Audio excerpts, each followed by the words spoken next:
Jacob Zuma is the coolest president ever. I love that guy. The most rock and roll president for the most rock and roll country in the world. Going there, yeah. Don't tell us anymore, we know now, yeah. You know? We're a country of first, and we don't look at our blessings in this country. We love to complain. Oh, the corruption and the crime and all of this. We don't even look at when crime does go down. We don't celebrate. But that's not enough. And Zuma does something good, like actually firing people who don't work. But that's not enough. You should fire them all. And we just go and we get crazy about it. We complain. We don't look at the natural blessings that God has given us.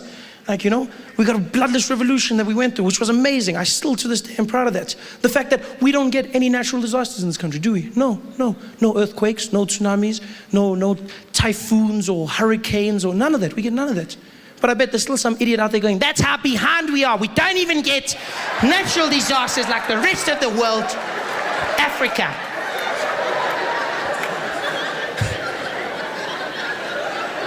We're the coolest country in the world. Only country in the world that has 11 official languages. Only country. It's a testament to who we are. Only country that has multiple languages in their national anthem. Imagine that. No one else can claim that. Which is amazing. Shows how diverse we are. Also means we're the only country in the world where 99% of the population doesn't know what their anthem means. But still, oh, you laugh, but it's true. We don't. We don't, like no one here, 99% of the population does not know what the anthem means. You see it when you watch people when they sing, when they try to sing it. You see it in their eyes. Let me show you. Like you said, that was a guilty look. White guy here was like, yeah. Yeah, I've seen people. And it's not easy. It's not easy. The languages aren't easy, Nkosi sikelele Africa. Do you know what it means, sir? Do you know what it means? God bless Africa. Yes, that's right. And then the next part, what does that mean? See, I love that. Young white guy's got nose. He's like, no, I don't know actually. Old guys are touchy. They're like, of course I know what it means. God bless Africa. Yeah. Like, and the next part, yeah, God bless Africa. Yeah, and the next part, bless it some more, buddy.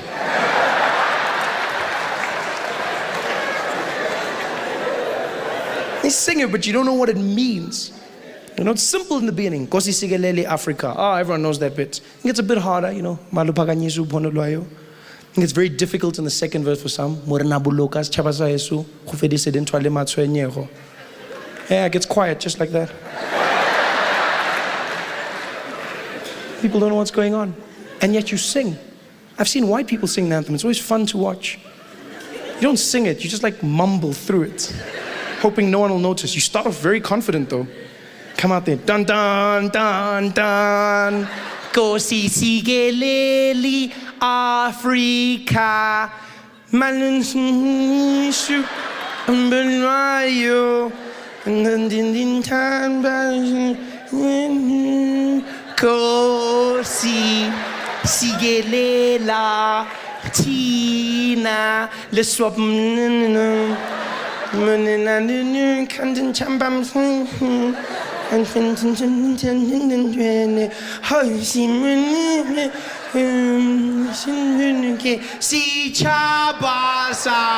yeah, have you noticed how the volume always goes up there? Always.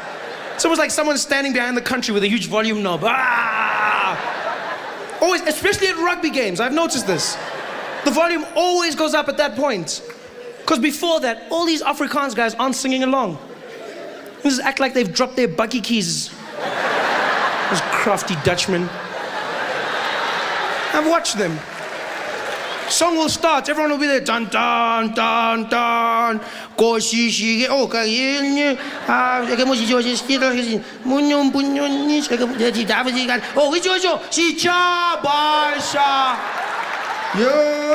come on, Frankie.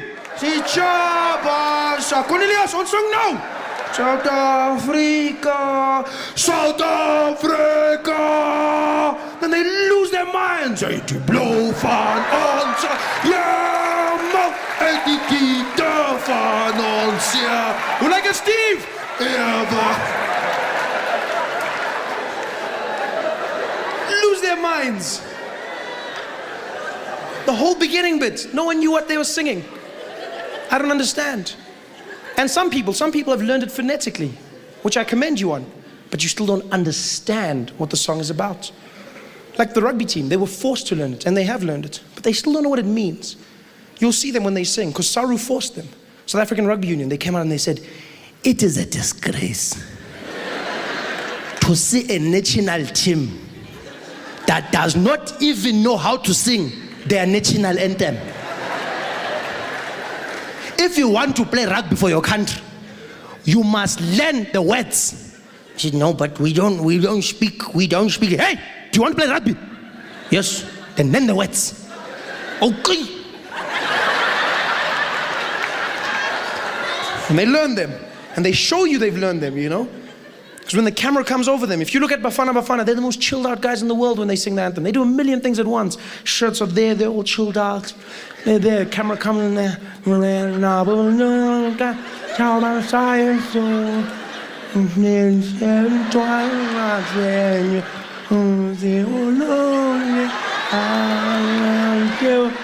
These guys are chilled. The rugby guys show you that they've learned. The camera will come on Bucky's and Victor and all of them. They'll be there. They're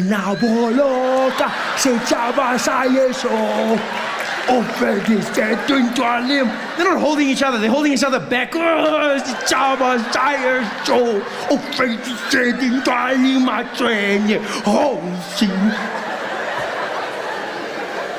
But they still don't know what the song means, which is very dangerous in my opinion. It really is. Because you're singing a song. It's not just a song. It's an anthem. It's a pledge. It's a promise. You put your hand on your heart. And you're promising something, but you don't know what that promise is. It's very dangerous. For all you know, the whole song could be about killing you. You laugh, but you've seen how happy black people get when they sing. Huh? How do you know while you mumbling, what we actually singing is, when Mandela dies, we're going to kill them. Oh, we're going to kill you. Oh, we'll kill you. Yeah, you laugh. But if you listen carefully, there's a part in the song where they go, yes, you, and then we're on South Africa. But you don't know.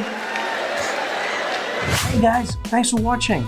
Make sure to subscribe to my channel so you can win cool prizes. And by prizes, I mean surprise. There's no prizes. It's a free YouTube video, you greedy.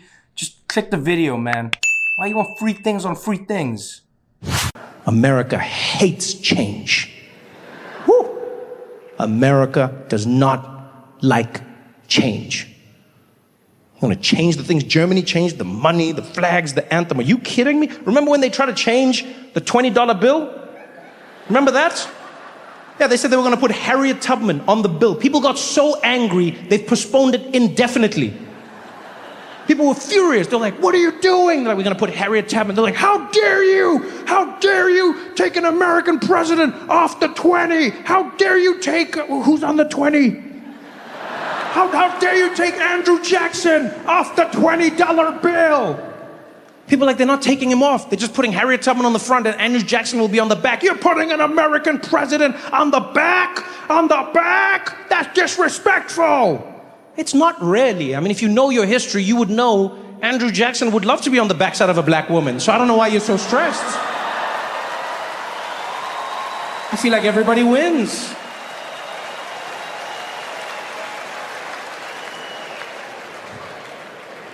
People were furious, though. And now you're going to suggest changing the flag? Suggest changing the anthem? Whew. There's two things I've learned living in America. It's you respect the flag and you respect the anthem. Yeah, I don't know what it means, but I follow the rules. No, the reason I say I don't know what it means is because it's confusing. You'll meet a lot of people who are like, you respect the flag. And I get it, but then I'll see those same people on July 4th and they'll be wearing the flag as underwear. Does that count? Yeah, you looked up and you were like, that flag, these balls.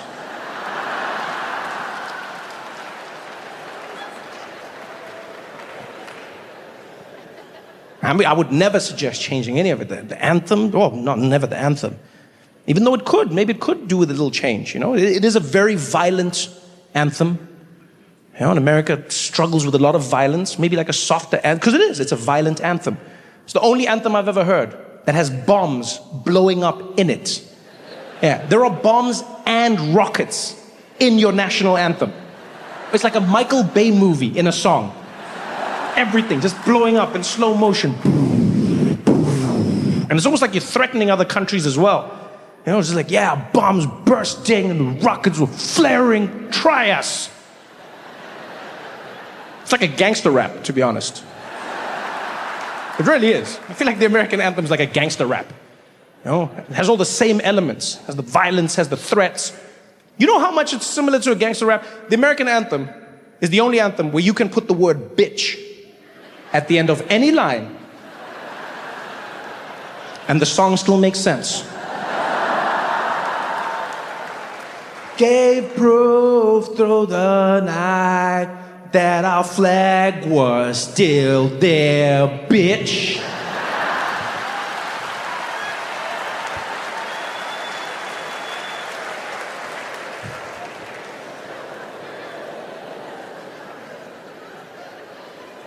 I love the American national anthem, I won't lie. It's exciting, and I know all the words. I didn't try and learn the words, but I know the words. It's just one of those songs that you hear so much that you know it, you know? Sort of like, nationwide is on your side, like same thing. I don't want to know that, I don't need to know that. Yeah, I wish I could reclaim the space in my brain, but it's there. America's national anthem is like that, because you hear it so much in America. You know, this is the only country I've ever lived in where you play the national anthem when there is no other country in attendance. Yeah, it would be like basketball games, football games, beer pong games, national anthem. Which I know is normal if you've lived in America all your life. You're like, well, what other way is there, Trevor? Well, I'll tell you, as somebody who comes from the rest of the world, that's not a thing. It's not. Most places in the world, you play the national anthem like maybe once a year on like a national event, or when you're competing against another country. That's when you play it, right? Because the other country's there, and you have to prove to your country that you're loyal. That's why you sing the song, you know, because countries are very insecure. You have to reassure them, constantly reassuring. They should go to therapy, deal with their attachment issues, but they don't. You only realize how insecure countries are when you leave your country. Have you ever left and come back? Have you seen the questions your country asks you? So insecure, so jealous, just like, where have you been? Huh? Where have you been? Which countries, huh? So what, you have another country now? Huh? Is that what you're doing? Huh? Which stamps are these? Let me see, who's been stamping your passport? Let me see your passport. You're like, yeah, damn country. Let me get my privacy. That's why in most places you only sing the anthem when there's another country in attendance. Only time you do it. Because that's what it's for. Make your country feel good. All right? You know what national anthems are in many ways? National anthems are the geopolitical equivalent of that thing women do to us men. Like, ladies, you know that trick you have for that man in your life? Like, whenever his ego is bruised and you have to try and heal it. Yeah? Every woman in this room has a trick that works on every man. Yeah, and right now I know a lot of the women are like, shut up, Trevor, shut up, shut up, shut up, shut up, shut up, shut up, shut up, shut up, shut up, shut up, shut up. It's a beautiful, subtle technique. Yeah. You'll be out having lunch or something, and some guy will come up to the table, he's buff, works out, you know, looks really good. He's like, oh my God, Michelle? It's like, oh, Justin? Oh my God, wow, how are you? And they're like, who the hell is Justin? What's going on? He's like, this is crazy, I can't believe this, twice in 2 weeks? And they're like, twice? When was once? Who is this? I know, oh my God, oh, how are you? I'm doing good, man, we gotta catch up sometime. We gotta talk about college. I was thinking about it the other day. We were so crazy in college. You remember that night? And you're like, you went to college? What's going on here? She can feel your ego slowly withering like a raisin in the sun. And she won't look at you. She won't make anything big out of it. She'll continue the conversation. But they'll gently just put their hand on your thigh and then just start rubbing it. She'll carry on like nothing's happening. I know, those were crazy. I mean, I was a cheerleader. I mean, what are you gonna do, you know? It's just one of those. And then the hand is there going, shh, shh, shh, shh. It's okay, it's okay. It's okay, you're a big man. Big man. Strong man. That's right. There's no other men in the world, just you. Look at you. Wow. What a big man. Yeah. Who, this guy? I don't even know who he is. Oh, yeah, no, with his muscles. Oh, I don't like muscles. No. Oh, I hate muscles. They're disgusting. Look at him, all working out and everything's in shape and bulging. No, it's disgusting. What, six packs? No, I don't want a six pack. I don't like six packs. That's why I like you. Boop.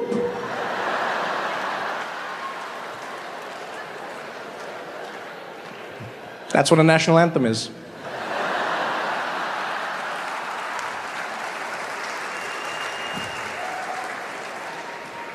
You reassuring your country.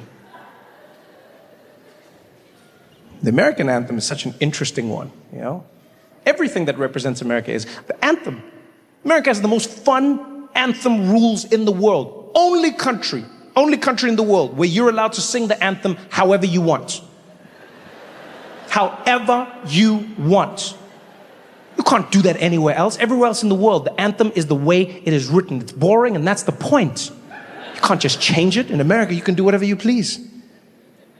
I noticed it the first time. First time I really noticed it was at a basketball game. It was the New York Knicks, and they were playing against the Toronto Raptors, right? And because the Raptors are from Canada, they had to play two national anthems before the game, which is rare. And so we're in the arena, and everyone's like, and then the voice comes on. It's like, ladies and gentlemen, please stand for the Canadian national anthem. And everybody stood. And then they just played like a tape somewhere. You could tell they didn't care. And it was the song, the Canadian song. It's always the same. It was like, oh, Canada, that is another song. I've missed and something brings us back to do. You know the song, man. I don't have time for that. Whatever. They sang the Canadian anthem. They were done. And then the announcer came back. And now, ladies and gentlemen, please stay standing for the American national anthem. And that's my favorite part. Yeah, the lights will go dark. Someone walks to the middle of the arena. It's always so intense. Complete silence.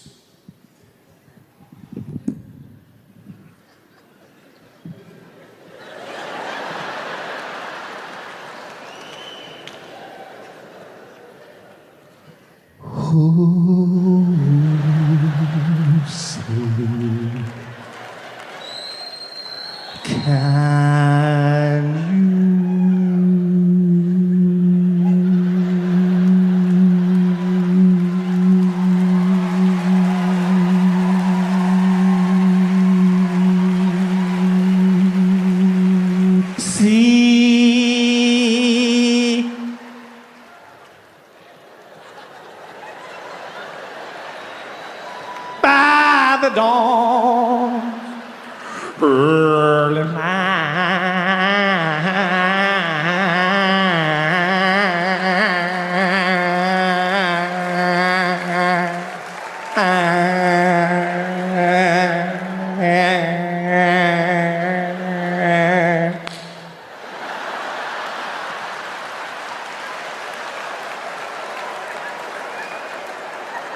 What's so proud?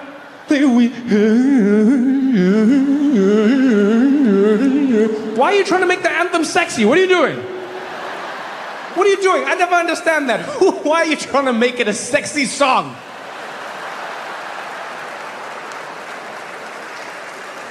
You'll never be in England and see someone like, remix, God save the Queen, God save the Queen. I saved the Queen with sexy sex. Come on, save the Queen. Let's save the Queen with sexy sex. Come on, save that Queen.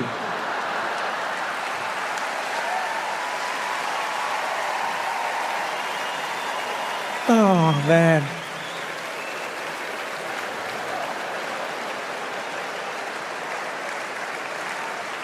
Because I'd never been to a place where there were no black people before.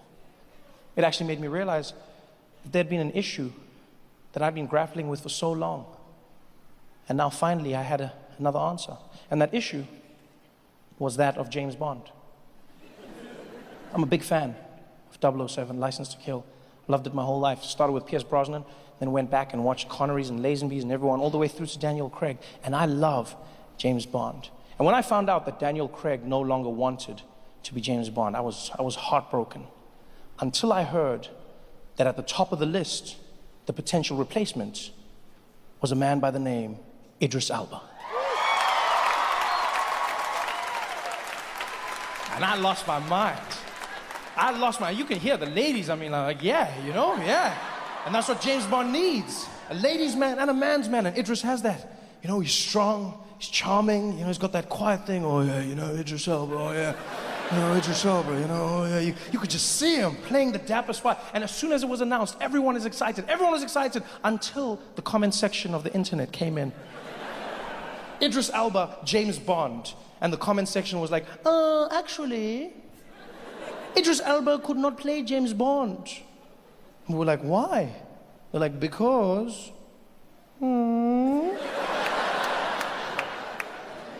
Because of the shape of his head? What do you say? What do you say? No, because... Because what? Because he's black!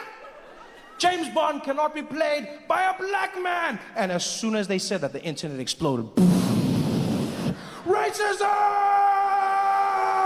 And immediately that happened. I jumped in. I don't even know what it's about half of the time. I just jump in. You just hear racism and I rep my side. I'm just like, racism, racism! Ah, you guys will explain it later. Racism! And I was in there and I was like, what the hell's going on? They're like, James Bond could not be played by Idris Elba because Idris Elba is a black man and James Bond is white. I was like, well, actually, James Bond is a fictional character and so we can be played by anyone because it is fiction. And they were like, well, when you think about it, James Bond was based on a real man who was white and so he should be played by a real white man. And I was like, well, that just doesn't make sense because if you think about it, Jesus was technically a black man, but he gets played by a white man.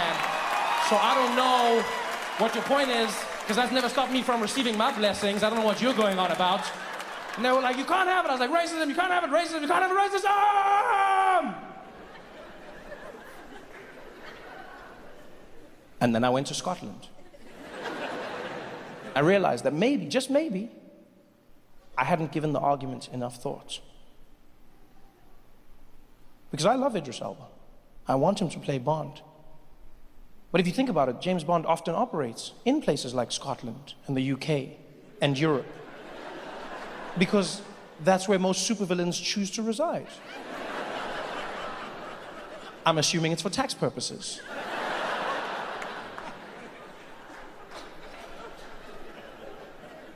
No matter how you feel about the issue, you have to admit it would be particularly difficult to be a spy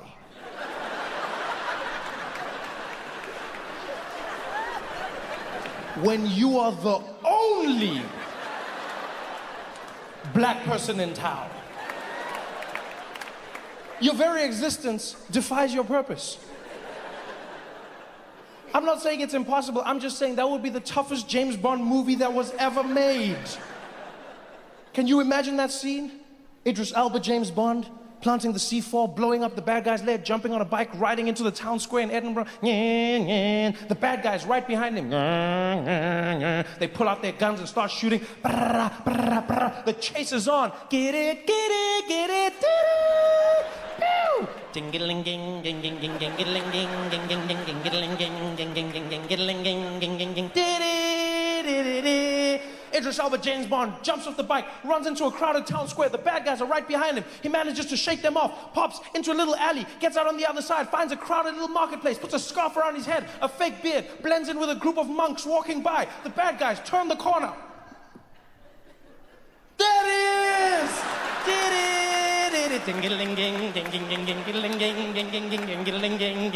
James Bond manages to shake them off, gets into another group of areas, pops out on the other side, finds a transportation hub, gets into a bus, the bus goes one way, gets into a tram, the tram goes the other way, the bad guys turn the corner.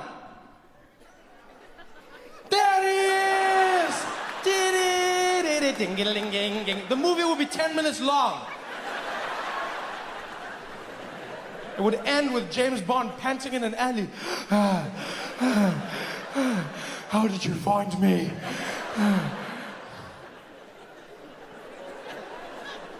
We would lose so many epic scenes. Like that moment where James reveals his name. You know that scene in the casino we always wait for?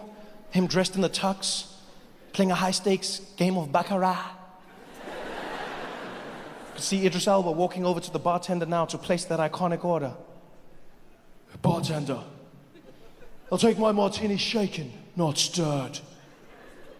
The name's James Bond? I know.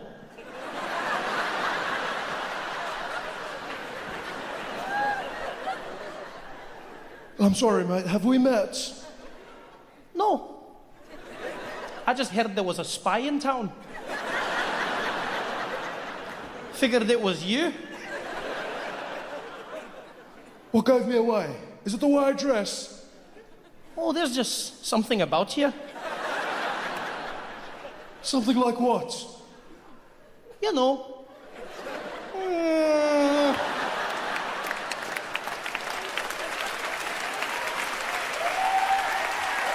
Hey guys, thanks for watching. Make sure to subscribe to my channel so you can win cool prizes. And by prizes, I mean surprise. There's no prizes. It's a free YouTube video, you greedy. Just click the video, man. Why you want free things on free things? You know, one of the biggest things we don't appreciate in South Africa, I've learned to appreciate it since I moved to the US, is what a civil relationship we have with our police. Huh? We can fight with our police when they stop us, with not one thought in your head of losing your life. That's a luxury in America. I didn't even think about that. I just moved to the US to start working on The Daily Show. And one day I was driving and I got pulled over by a policeman, right? And I get pulled over by this policeman. And being pulled over by the police in America is a stressful experience because they make it a game show where you've got to try and figure out what's going on. In South Africa, it's simple, straight to the point. You get pulled over, the Metro Police comes there, he tells you, my friend, you were speeding. License, letter, license, plus no seatbelt, license. Then immediately you're in the game. Oh, come on, man, come on. Hey, don't come on, nothing here. Seatbelt, when, letter license. Busy driving here, shoemaker, yeah? Yeah. Now you're in the game. You know, it's time to talk. It's time to work things out. In America, they don't play that game. Policeman walked up to my window. I was sitting in the car. Got up there. Good afternoon, sir. Good afternoon. Sir, do you know why I pulled you over? Shouldn't you know why? Why are you asking me? No, I don't know. Sorry, what did you say? I said, I don't know why you pulled me over. I pulled you over, sir, because you were speeding. Oh, okay, I didn't know. Do you know how fast you were going, sir? Did you not check your notes before you came? I feel like this is part of now I'm doing your job and my job at the same time. Sir, are you giving me attitude? No, I'm not giving you attitude. I'm just saying you can't ask me why you stopped me and then ask me how fast I was going. Next thing you're going to ask me to write my own tickets. Sir, are you giving me attitude? You're going to get out of this car right now, sir. Are you giving me attitude? And I was just talking to the guy because I was like, look, man, you can't say. Here's the craziest thing the cop said to me. He looked at me and he's like, sir, I'll tell you something. You were going 100 miles an hour. And I was like, 100 miles an hour? I was like, how did you know that? Where's can I see the thing? He's like, what are you talking about? I was like, show me your gun. And he's like, I got, no, whoa, not that one, whoa. I want to see the laser gun. Show me the speed. He's like, I don't need that, sir. I estimated that you were going 100 miles an hour. I was like, estimated? What does 100 look like? Can't just estimate 100. So he's just gonna look, he's like, I can do that, okay? I can look and estimate. I'm like, dude, that's a dangerous thing to do. So you just look and then you go, that guy's going 100. You can't just estimate. I imagine if I just do that with you, where I'm like, estimate, standard 7, pelele. Eh? You can't just do that. I'm sorry, sir, what did you just say to me? I didn't say any, I'm just saying that it's not fair for you to, it's a weird experience with police over there. And my friend was in the passenger seat. He was shitting himself the whole time. He was just like, yo, dude, shut up. Yo, dude, shut up. Shut up, Trevor. Shut up, Trevor. You're going to get us killed. Shut up, Trevor. I was like, what do you mean get us killed for what? Why are we getting killed now? He's like, shut up, Trevor. Shut up, Trevor. I take that for granted because in America, you could get shot. You know, and you read stories and you see stories of black Americans getting shot, and that is true, they get shot at a disproportional rate, but white Americans also get shot by the police all the time. White police in America, police in general in America, are trigger happy. They don't play games. It's all racism. It's just police as a whole. Shoot first, ask questions later. There they are. You! Freeze! Should I get that order right? We take for granted the relationship we have here. In America, you read stories of people getting shot because they pulled out their wallets. In South Africa, you'll get shot because you didn't pull out your wallets. We're always talking. That's my favorite thing about South African police, is that you feel like you're part of what's happening. Pull over, the cop comes there. How are you, sir? I'm fine, how are you? Yeah, I'm fine, yeah? I don't know if you saw here. Let me just show you. Can you see here? Check the numbers. Check the numbers. See that one there? Top score. Yeah? See there? Top score, yeah? See that number there, yeah? Yeah. What does that number say? Then you're like, it says 160. Yeah? If it was Pac-Man, you have an extra life now, eh? Yeah? 160. So, what are we doing now? Malume. Yeah, what are we doing now? Malume. Hey, yeah, I know, my man, I know. They feel your pain. We're in this together. I almost feel like we need to send South African police. We need to send South African police to America, just so that Americans can learn what it's like to have a functional police force that's not always threatening to end your life. You know? A police force where you can communicate, where you can air your differences without fear of mortal retribution. Wouldn't that be great to have Americans in sticky situations? There they are at a standoff. The police pull up. Woo! Woo! All right, we're going to hand you over. We've got a Sergeant Matabula here. He's a specialist from South Africa. We're going to hand you over. Hello? Hello, sir. How are you? Man, I ain't coming out. Yeah. I'm greeting you. I said, how are you? Don't just shout here. We are talking. How are you? I'm fine, man. Thank you very much for asking. How are you? I'm doing good. Thank you very much. Okay, what's going on here, my brother? Look, man, that shit y'all trying to pin on me, it ain't true, man. I'm innocent. Okay. So just come out and we can talk. Nah, man, I know how this shit goes down. Y'all gonna kill me or I'm gonna spend the rest of my life in jail. That's not true. That's not true. Just come out, we can talk. I know what y'all gonna do, man. I got two options. I'm gonna die or I'm gonna spend my life in jail. There's another option. It involves a cold drink.